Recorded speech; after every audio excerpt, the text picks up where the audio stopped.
बाबू मान जाओ ना यार। साला जंगल में भी प्रेम लीला हो रही है। ये क्या है? फूल भी हाथ मुंह धो रहा है।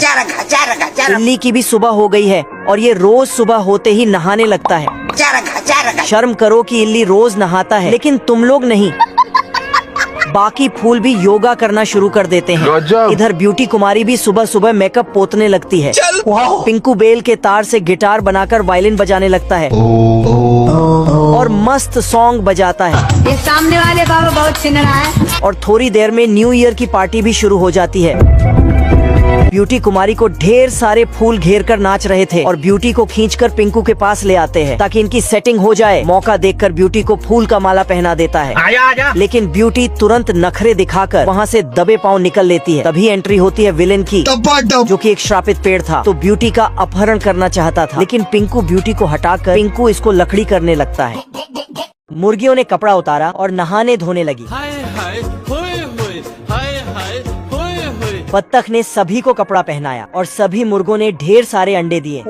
बत्तख अंडे की क्वालिटी चेक किया और मार्केट में बेचने गया। लोमड़ ने रास्ता खाली देखा, आज तो मजा आने वाला है, और चुपके से मुर्गी चुराने आया। मुर्गियों ने हल्ला मचाया। मुर्गियों की आवाज सुनकर बत्तख दौड़ कर आया। कौन है बे? बत्तख के दिमाग की बत्ती जली और कुत्ते से मदद मांगने गया, लेकिन कुत्ते ने बहाना बना दिया। बाबा टाइम बहुत खराब आ गया। ये बाबा किडनी का बीमारी बहुत बुरा रे। सुअर से मदद मांगने गया, लेकिन सुअर अपने बच्चों को दूध पिला रहा था। ना। बत्तख को मदद नहीं मिली तो अकेले लड़ने गया। सिस्टम पार देंगे। लेकिन यह लोमड़ मुर्गियों को लेकर भागने लगा। साला लोमड़ एक मुर्गी को धड़काने वाला था। बत्तख वहाँ पहुँचा और कटाना लेकर लोमड़ का पीछा किया। लोमड़ जान बचाकर भागा। बत्तख सभी मुर्गियों को वापस लाया।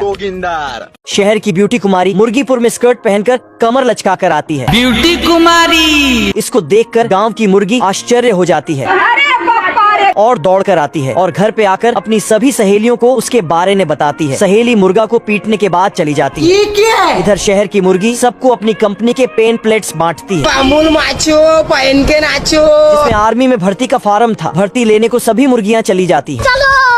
चलो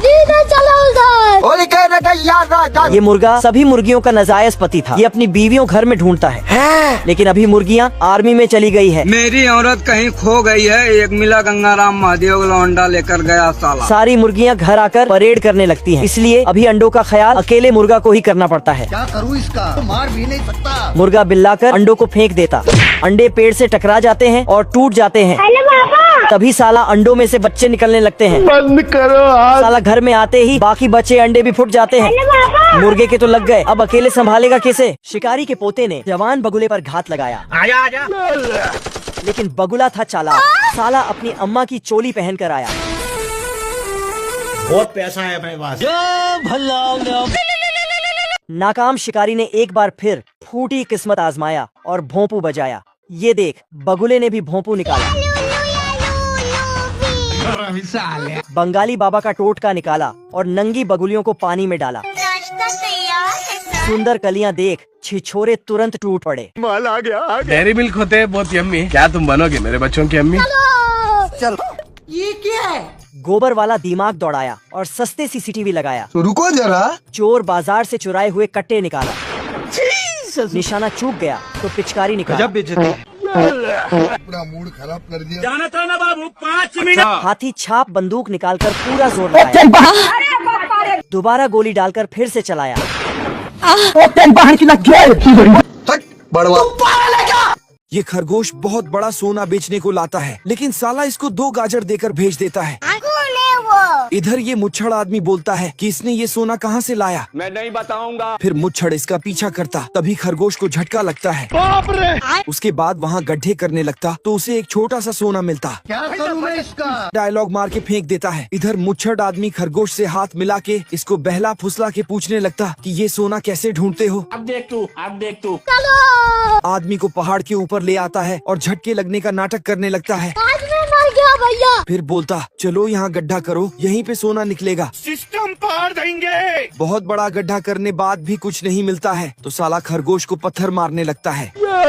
ऐसा मत करो मेरी जान।